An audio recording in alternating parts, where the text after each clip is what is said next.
دوباره سلاف تماشاوان اینجا بردام اینجا بو گوتی بیشکرنا سیستم پرورده لهریما کردستانه دکتور وها بریار بکوسی کومالگین پیشی بینه درست کردن لهر سه پارێزگەهên هەرێما کوردستانê da û gujmê 300 milyaran ji bo hatiye terxan kirin. Di niha da ew geşnekerê ku di demê sê sala de hetan weke nehatîne cîbcîkirin û nehatîne biyavê cîbcîkirinê de wekû xwe mane. Eger çi ne û bû çi? Ne wekû xwe teman gelek çûye pêş. الدەستپێکی 6 ملیار هاتبوونە تەخسیسکردن بوو تەمان ناگونجێتت گەل سێ کۆمەڵگەهێت ئەڤروکە کوت و چێک ئەڤە خەڵکێک بۆ ئەگەریت مگوتێتە نوکە تەمان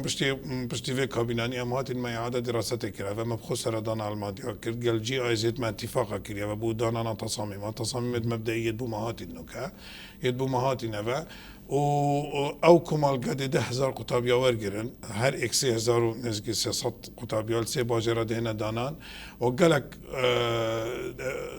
بسپورiyê têda bespûriyet ku me danin kampêt mehtacîn dê bîte neqleka newî û em ê merhelat henderînkê dan ka teqrîben ya nêzik bûî ku çikê şerîke jî cî hatine hilbijardin ev şerîket heqey mafey bihên beşdariyê têda bikeneve û ez gelekê dilxweş û ek şwan projane 6 milyona cenabê serokê hikûmetê muvaffaqet kir ku bikete 300 milyon bû hindê ku ev komalgeh Lê diktor biryar baw di demê 720 rojan da temam bibêtin ew proje. Belê proje berê. Belê Ev ne proje berê teman dişlayê me ve hate rawistandin çinkî bû evrû bes nebû yanî biçîk bû gelek.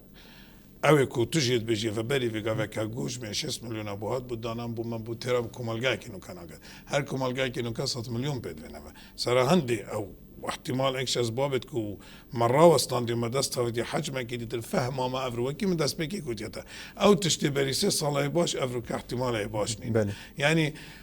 انك تشكرناوي السبب الرئيسي او ما تشتكي باشتر تشكي انه داير نويدر كي احتمال عندك اسباب تجربون اجتداء بس افا طبعا فيك افازد الخشم كو درستا بريفاتشي دي في برنامج خويا بريفاتشي تبع او كومالجا دكتور سر مثلا میلاکات و نبونا مامستان پی تی وی نبونا مامستان پاسپورت نابا خواندنگه هندا کو کارت کرنه که خراب دیکت سر و نگر آماجه که بسر وی چنده بکن جبوی چه حتی هم مامستا و کو پی تی وی نین یعنی آنج مامکاز مامستان ما اکادمی نین از دجابات دم بس خاله اکادمی نامای مدویترون کما در برای آوایت کتابخانه دا رون کرنا درس بدم تا ما قلت بما أوه كلمة هنا وأز خوشحالم كافة بترج بيسترو جامعي إعلان كري بين صد قطب خانة سردمانة بستاندرد الدرس كل حكمة كل حريمة كردستان بينا تشكرن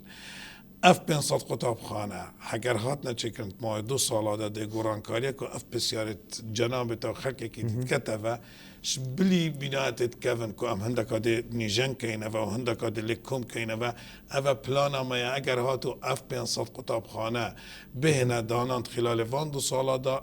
کیشا دو دامیه نه یا دو دامی احتمال دهنده کرمینه سه دامی نامینه چه که نو که افصاله ملهبلیر سه دامی نهلایه شپار ورم هند خباتا کری افصاله لهبلیر سه دامی نمایه ولی سلیمانیه یا بنیوی بویل دهوکی یا بنیوی بویل گرمیان یا بنیوی بویل و تقریبا بره احتمال ابو صالات دماتشین ورس سوزه بدم نهلم بس ما بستما اونینه من بستما او هنده قطب خانه چه که اینه و جنگیت سردمانه تدابنه و قیاسات غرفت وصابن شینا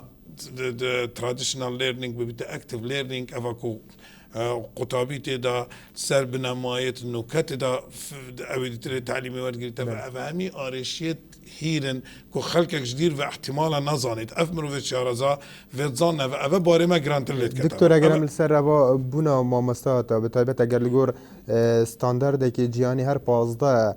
قطابی حتی 18 20 قطابی هم پتیوی مامستا که بیتن بس بونمونه لهولیره کو پایتخت یکش قطابخانه های کو نیزی بونمونه ام ویب نمونه تینین رنگ هیچ جیهبن 720 قطابی خوانده کارت دهنه دمه که ده مامستا هنه یک مامستا انگلیزی های او جی عربه اف پلانا و بچاره سر کرنا و میلاکات چواه نوکا طبعا دی جاری میلاکات اکش کشت گلکت مصنت پروردین نبون سوء توزيع خلطيا توزيعي تتجاشتي وخلطيا بسبوري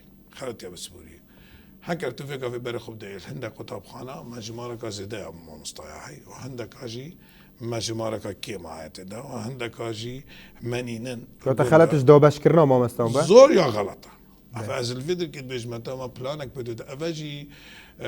كنت بيجن تبعيات قالك صالانه وقالك رين مويانا وقالك تشتانه واسيا ترافت كما ففيقا من دا كتاب خانتين بالداخليه بريدا عن داخلي دوكي عن داخلي سليمانيا دا احتمال من جمارك زدا ما مستعد دا وديف ظرف في كومالاتين وكوديف ظرف في فيقا في اسنا شيء في ما مستاجل نقل كما قندا كواتا اكش كيشت ما اوا فيقا في امدي تشا بلانك دارج نبا بيجمش فيقا في حتى 5 سال دي كو اس شم علاجك لكم اكزمان كيشا مثلا بيشنيارك بكم بو حكومه عرما كردستان معاش ما مستاهل الجندا والباجيري وكيك نبي نا فرقك بشيك بس قالك فرق بيتفا ما مستايق درسا خو نصابي خو تمام نكت مخصصه ولا نكت تتجه يعني امت مجيلين قالك بفيك شيفا وافصاله ما برياره دايره بسياجي كنبا او نقله وهو صبي بنماي ما راستان دي افصال نقل نبويا وتعينات جي افيكو تعين بويا فالجيخو ما قبل نكيا جيخو بدل كتفا وامد بيفاجي كو بردامي بكينا بس بو مديار بهر چند ما خو قالك ما عندك جي تعينات فا او ديسا چارا سريا كيشي نكرا فانو كما پیش نيارا كاكري ما پیش نيارا كاكري بومل دست بيك عندك بعقدة تعيين كم باشي بيتا تعيين يا دوي تعيينات القضاء بهنا كرنا المحافظة خلكي قضاء خلكي خوجهت بشي تعيين كيف هذا نقل نبيتا ما نوكا يعني مثلا جمارة كما زنافا ما مستعد كونو كتعيين بوينا فالروجا دست بيك يتت إجازة ولاده ورد قريت وقنت يتمين تفبيع بما مستعد يعني كيشت من نهند صانعينه امت بيفا بس باتشيا ما بلانك دانا يدريش خواهند خلال 4-5 سالة كادا احتمال اول نمید دکتر اگرم سر بابت که دی هبونا تایبت قناغا ششه دیماهیک پولا ششه آماده مدویتن سر و خالب راوسین کد تصلیح دا تصلیح کرنه دا هر سال توشی آریشات دبن یعنی خواندکار قطابید بردام خوانی شاندان و گلیوی که دکن کو هین اف اللجنه وكو بي تي في نشن تصليح بكانو درجنوان وكي وان لاين بو نمونه دا افصال دا تشتكي وسط شي بو ميكانيزم بلانا وتشي كورنجو واستيانا وی قطابی خوندکاری 20 ساله ده 2 ساله که ده نفوتی بیتا قربانی خما مامستایکی آن کمتر خمیا مامستایکی الدسبيكي طبعا فعلا بار اريشة كريدة الجهة ازمونا وازب خودشو ما يدركي وجزء اكشوان اخفت نتهاتي ناقوتن راس بون وقت محتاجي جارة سرية بون زور بيزوري وان موضوع خدمات ابو موضوع الجهيب وموضوع آفيب وموضوع الشايب وموضوع صاري بو كنت قلنا قطابيني نبي تا قرباني لا لا وياد ندبو قرباني بس يعني وضعك بو بيد فيه عندك شارة سرية بو الدم الدز دا ما شارة سر كرافة او وضعك كنت دا بو امتحان الدوري دوان وامتحان التنفير قاش نما ما شارة سرية قال لك سرية بلاس لك نما انشين بتشن سردانا جيب كنما بقافه جهوا بشكل بارتانك بو عندك بيد فينا بو نما مهمي پیدا کرن مهمي پیدا کرن اس نابجم جي ونينا بلي هندك كيماتي اللي هبونا با او كيماتي ما شارة سركين او شارة سري جي هندك بلاز ما كرنا با احتمال ترى هر ناكنا با شبر هندي منو كافاي كي دي سريع عمليات كنا كو جي تشكنا او همي تدانا رخكي سيستمك ما تشكري يا داتابيس فيغافي وقت سر هندك بنماية زانستي تشنت مصلح بيد فينا بو فلان مادي ما عندك شارة زائنان وما دراستك كده وكاتشانت وقت بيد فيتا وما تحليل كيلو ما كرا داتابيس وما بفري وقت دانا كوشين ومكنا وفيقا في هذا سر بلندم كو بيجم دانانا مصلحة لسر أساسكي إحصائية درس ديتا دانان أفا إكشوان قورا كاريا يتكو أس بيشاناز ما ياكيريو إن شاء الله دي سودي جاري وهر بار دوري دوي سود جديد قطابيا موضوع دي تري أبو آية كامت مانا ما چند بتصليحها بتصليحنينا سروا قوتي أس قربهم تجيك كادي او دوكيومنتن يلبردستمن سيرچك مكرفه 1400 قطابي سجاري ما تصليح كرنا و پشت سجاره ما تصليح كريا وما براورت كرنت قال تصليحاتي تري من بر خدا از قلق سر بلندم كو بر خدا مسلامي او قلو غازن ده تاتينا كرندا بس انجام قلق بوزيتيف بون واتشم راب كاين ما نخير بلا ما ترسيد لي كاسه دانا بيتا وصاد يار او ما مسطا هندي دل صوص بو راستا احتمال يوستيا بيتا بس قلق متمانه تصليح كربو وافصل ما برشافر قلت جماره ما مستاد زيدت اللي كاينه با جيويد بالفرات اللي كاينه با افجي شوان تشتانا يعني الدراب كاينه افجي دوكيومنت اسناتهم افا دوكيومنت احصائيه علمي وكو سيرشك علمي ما كريبا من چاره سریا ویجیا یا بله دکتور سر دما در بازبوی دا رنگ وزارت پرورده راستی زورترین رخنا بوی بتوجیب سده مثلا هرفینا قطابخانه که بسر خطابیه که کل هلب چبو گیان خوش در دیسن او لهی و باران کل کلار قطابیه که تدا جان خوش دزدا السر مثلا قطابخانه و هرفینا وان کدنها درنگا گلک به قطابخانه هنا لجير مترسي هرفينه هنا هیچ بدیلک جهاتانو کنه و دوام تداد کن یا لهیان جی الدم حالته که الناس رشتی دا وزارت پریتا چند صلاحیت هنه کو راه چکانه آرام راه بگهینیتونو دوام مثلا بهتر آسان ما ده سلا داریا های و موسیقی رجا از دوام براستین مو پشتینگی دریجی که ما موافقتا انجمن وزیران طبعا نكدهم قلنا كان نجي مع تشكريا اگر وقت من هبيتن وطبعا فعلا ما عندك مدرسة كافنتين از بيجم او قطابخانة كافتيا فات وقت كده صالة هشتي وهشتي هاتيا فاكرن وما ديفتشونت سركرين هوا واز الفيديو كيش بيجم جهة اسفها منها كم بقولي ببيتا قطابيك جاني خلدز بدا بسرعة ارشاك وصا بس بواقع أفا ياد بيت أفا عندك تشتتين أفا عند سجدة أسبوعين كي باجراند من أفا ندبر شافن تنظاني أفبانا دش كنجي كيفتان دش كيفا كيفتا فراست الزفرت أفا بو كيماتي وبو أفا بس يعني عندك حالة تهين أفا ندبر شافن تنظاني وما بخوبش تبر خدا أوي سياجي أوي كوديت يفا أسوكو مهندسك ديف الشارع زايت من قالك أو زحمة برينجي كتب زاني ده سياجة كيفيت تتجاشتي اما كفتو اسنشم مسؤولية نيخ مستوي وزارة پرورده انا بتشكرين اما اف حالة تجي دي يعني از حسناكم ببن بس با ما بينيت بنا وتعاملك ابديتري يا قانوني هم قال كاين بو ما چند سالا داری هنه و ما چند سالا داری پلس هنه و مدفید بچک سر اداره راست بله ایکش خلل سیستما پرورده بری فکافه هبویا و مرکزیت اداره یعنی وقتی بداية ما دستافت یک کاری شول من بس توقيع اجازات ابو اجازت 7 روزی و 10 روزی نخوشا چنگی ده سالات داری طبعا بشانازی و از بيجم ما دستافت مبدأ لا مركزي همي دست حالات داريت بيد في مبرنا محافظاتها بله واش محافظاتها مبرنا قضا نوكا كريم بچن بر خود نواد سالات داريت كوات ان التاريخ پرورده ده اول نبوينا بريفيغا دكتور تشتكي دي گلك بابته که دي گلنگ رنك مثلا سيستم يا كون حال وزارت پرورده هیچ سیستمک نهایت بکار اینان ات وکو سیستم بلکو یعنی کی سیستم یاسا و سیستم وزارت پرورده دنها دو چه سیستم یاسا که کو بیت بج آلین کو یاسا که پارلمان وطنو که خواندن بنات نه ابخو یاسا یا هاي او سیستم جي هاي ما محتاج پیدا چونه کاری که گله که منظومه کیری اول سروی و اول نو کرشنو سوی تقریبا یا خلاص بو اول قانون کانی دمك يدرج ما بسبب يبا أبا قانونا وتسجم في بدم افتهش تا نتشيا برلماني ونتشيا فيديتري بس تقريبا يا خلاص بوي شدف منو كافا من يا بلافكر بو برز همي وزيرت ما طبعا بلافكر بو بربرد قشتي بو مشرفة بو هميا رأي يدخل سردنا ما استشاري وما بخو ما عندك مفايور قلت يا باش برادر يدخو چنكي واجي بروجيكي هاي يت كولجنا پرورديا برلماني أفا يقشت يا بردستي كو استصورت كمان با گلک فرقش یا بره چنگی قانون 2000 یعنی نوت دوی هات بودانان و دیچاره سریا و کش گلک تکرنیا دوی نبونا تعلیماتا کشت اداری نبونا تعلیماتا کت کمکری بونا آرشه گلک جارا تکنک هشتنو نظانین هبونا دیسا اوجید خلال فترات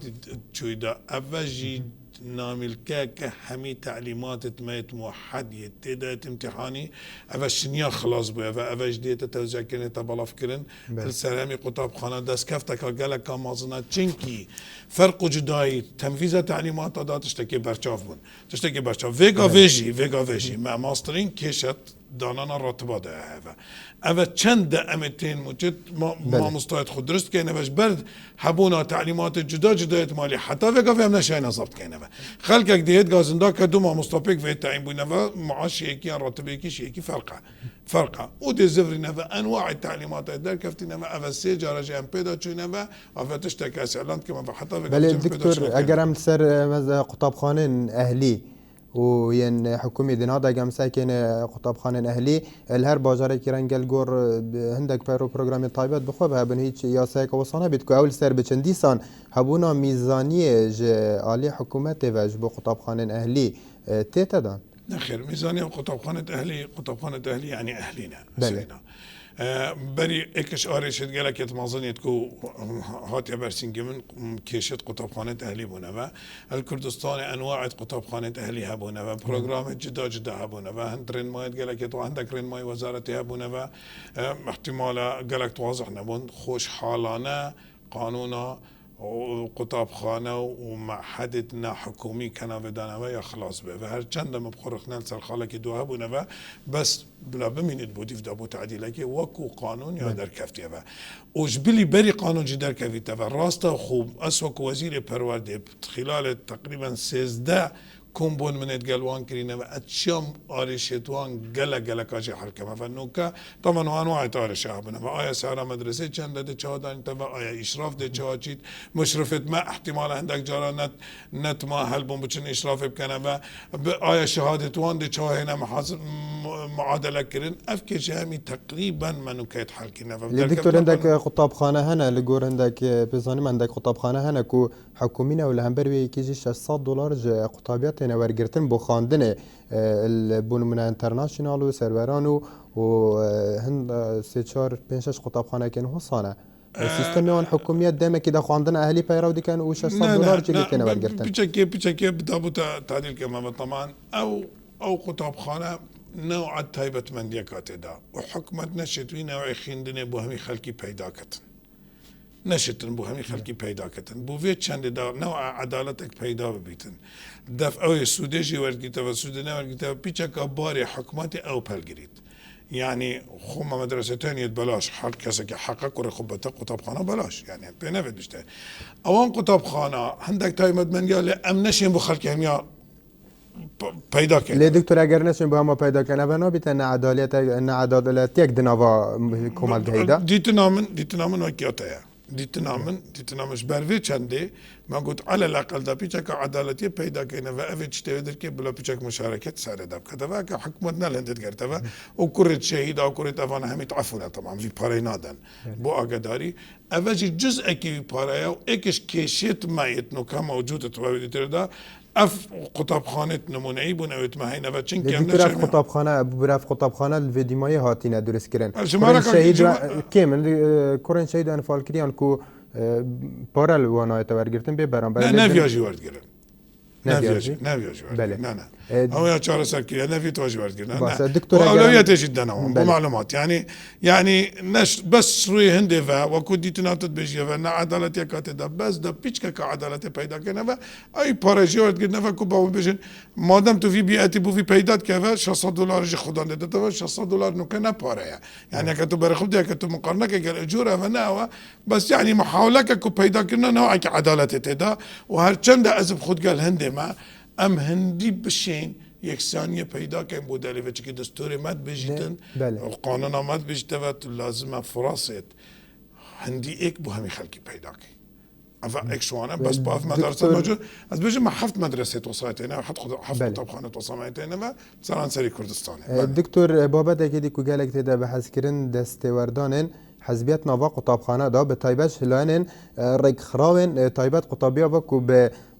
هجت مثلا خدمت کردن و گله جاره ده هلکفتان گنوان دا دوام تراوستاندن بیکو دوام فرمی به تراوستاندن حتی چند توک وزیر شاوی دست توردانه نمینید نف دست توردانه حزبی دمه که دا ارکی رکخراوه که قطابیانی نبچید ملزمه دابین کت و کتابه دابین کتن بلکه ارکی وزارت پرورده حکومت هرمه از تصورت که من با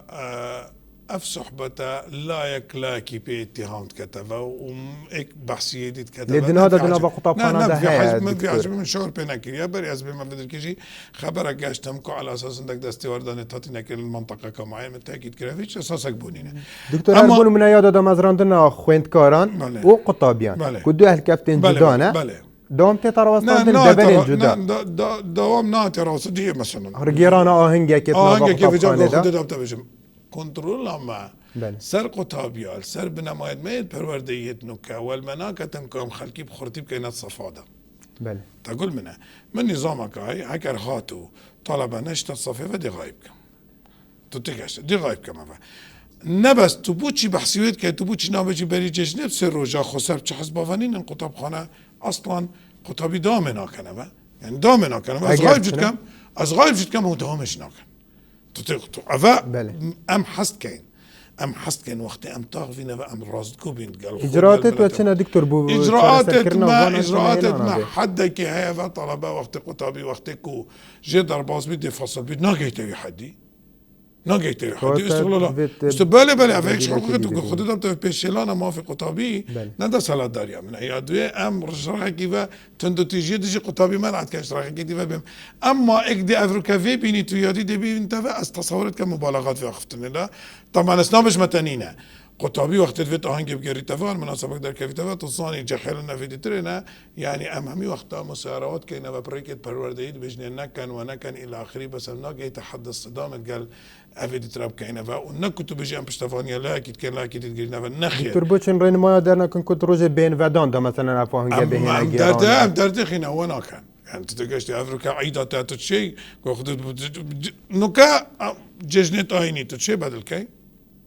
وقتی چه بدل که جارت بجمن رن ما بینه ده ماسترین کشام نوکا ماسترین نقطه قال ماسترین کشام نوکا قال عطلانه بله اسوق وزير پروردی الفيدر كده بجمت افعطت حكومات افتنا اعلان كرن تاثيره قالك سلبيات سر پروردی من نفيسي سر بخو بيت من يا نفيسي بو حكومته کو دستالات دارید اجازت مدرسی بس بو وزارت پرورده بن اما جدا کته و وقتی او دستالات دارید دانه من دیوان تشتاجی برچافار گرم دکتر اگر هم نشین مثلا هند رنمایی که هنه مثلا جیب جی کندنا و قطاب خانان نعم چه رنمایی جیب کنه بس رنمایی هند مرونت دا کو او چین ما في خوب کار بینن دکتر مدوید بمثل پرسره که بحثوی که تکرن تو گوشمکی پاره لجمتا هاتیا بهدردان و تمزاختیا دیتنا تل سروی چنده کتوپی که تهمت بار کردن کتاب هدر دا او پاره یه چه تشته بو چه پاره 5 میلیون دلار کتاب بحثی بداخل خبره که وصا برادر که مال پارلمانی اعلان کرد کان وزیر پروردیان وزارت پرورده تو وقت که نه دیار کریده 5 میلیون دلار تمزاختینه و بو هندک تصامیم او تصامیم کردن اتینا طبعا از شم ناوی برادرجی بجمه و چی که پشتنگی هات دف من خودی تا چه اساس بو في اختنينه يعني هما اساس بونين اجبر هندي نظام كاتشنا حلب وهند مازن كرابط برلماني في اختنه بجتبه نتش 5 مليون دولار ما هبوينا ونما صرف كرينا يعني 5 مليون دولار رقمها وبراستي اس نظام يعني مفروضة أبخرهم كرنا كي بدأت خلقة كي بيشتي از غلط بمان مبخلتي و مشاشي و مناقود يفا من نفيد قالك سر بچم چكي براستي موضوع كي شرمه دكتور اگر ام دایی پرسیار پلانا داشت خان تو دو ماه تو تا چند گجبینی حتی چند توی گجبینی کد شی الوان گور پلانات او کی مکاسی نمینو کم شند دهاتی دا پلانا کادریش خان بیتنو السر بچی تو کد تو گجبین بی بهتب چهار سر کردن افاریشن کنه وصل دیار وقت ریک ناده تما از گلک تشتد مهم بود بینارا دیار کم و کابزان وزارت پرورده چند کاری کری حکومت علما کردستان چند پشتوانی پرورده کری علاقه به کابینه دا از بخو زور گجبینم بس سردوب نمایه حبونا نفسه و پشتوانی کوفیگا و سرک حکومت بومد کتفه و حبونا وقت کافی از چکی اول نه پروژه کن نه چی روکه يعني اس وقت بجمت دي قطاب خناوه كم بين صدام دو سال ان 3 سال بدفنم وقت از بجمت انه که طبعا عند خالد قالك تجرنج مان آیا ما مستعد تشليك و آیا تدي تشباشر يعني مثلا خندنا ايفاران افصال ما فكر و دم مستقر بگينا و كمان برنامج كدي قالك مهم هي كما مستا فكينا يعني افقالك بابا تمانه و كبلانت من هم نگشنا مثلا آوا پاقش بو قطاب خان بو قطابي دابين که همي مدرسه که آوا برو آوا برنامه او ديل دف معايا و پلان کو ام همی قطابیا همی قطاب خانه سیستم آوا پاکش بودانین افسد خلال افساله ده افهمی قرآن کاری که تو برخوب ده خلال وی مدت چوی ده يعني استصور ناكما با جوي بتريا ممكن بيت بس ما وقت بيت فيتا هندك هادي تريك عم بشين فان نشا خلقك الدنيا دوي من رخناك أو بتشيكا هاي آن بلا ما زنجي بدك إن حس كان أس حست كم هنا وكو يلام يعني سر همي تشتغل راوستنا بقى يتكيمو طبعا أم قالك استفادة رخنة هواد قرين هكات خوجة دابنا وإكشوان أو كيما ست امتحانات هذا او لا يدرست همي من شهر سر كنا واس دس خوشي لت كما لا يدرست حكى لا يدخلت تدا بنفا ام حسنا كان بلا فكان كي تاثيرك كاريجر على صار طلبه يا دويجي تشتت قالك يعني خلال الصلاه شوي دا بتشحفت السيق وطبخانه ميمه تواكل بله دكتور تتجاشتي بله وانت تشتاجي بحث كنفا افاتك يوم انت جامعه دار ما برد السياره تشتي مقول تجي رقما حسك وطبعا قالك مان يعني حكومته قالك بتراك اليوم ان شاء الله مناسبه قاعده تدري اسمت حالت وزير پرورده الحكومه تر سپاس جو بش دار بنا سپاس يا ود كما باوس يخش حالم في سپاس بله بینرین هجال هاتینا داویا توری خوی جری برنامه چاپ بکفتن هر شاد و وقت ور بینیم بخیر